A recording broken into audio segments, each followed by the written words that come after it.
এই দেখুন, এই কাজে এসছি আমরা।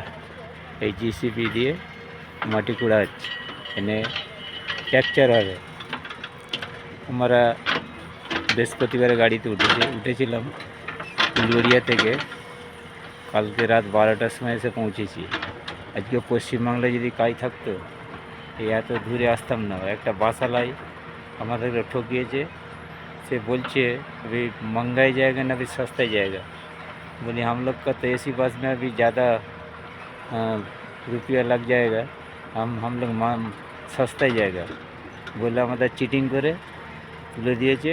তুলে দিয়ে বলে 400 টাকা করে ভাড়া। আমাদের কাছে আছে তো 1500 টাকা।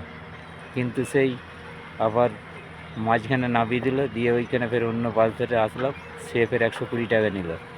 ও নিল 220 করে, আর এ নিল 120 করে।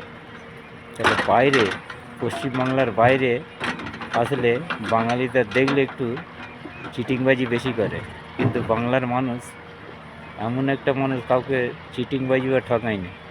কিন্তু অন্য অন্য এই বাঙালিদের দেখলেই চিটিংবাজি করে। তার প্রমাণ আমি কালকে পেয়ে গেছি। কিন্তু এইটা আমরা বাংলার মানুষ, কিন্তু মানুষকে আমরা ঠকাই না। আমরা মানুষকে ভালোবাসা দিই, মানুষকে সৎ উপদেশ দিই এবং মানুষকে সত্য কথা বলি। কিন্তু এই মানে বেইমানি আর জোচ্চুরি চিটিংবাজি কথা বাংলার মানুষ কোনোদিন কাউকে ঠকায়নি। বাংলা ছেড়ে অন্য অন্য জায়গায় যাবেন, এইরকম বেশিরভাগ মানুষকে, আমাদের বাংলার মানুষকে ঠকায়। ভিডিওটা সর্বোচ্চ শেয়ার করবেন এবং সাবস্ক্রাইব করে দেবেন।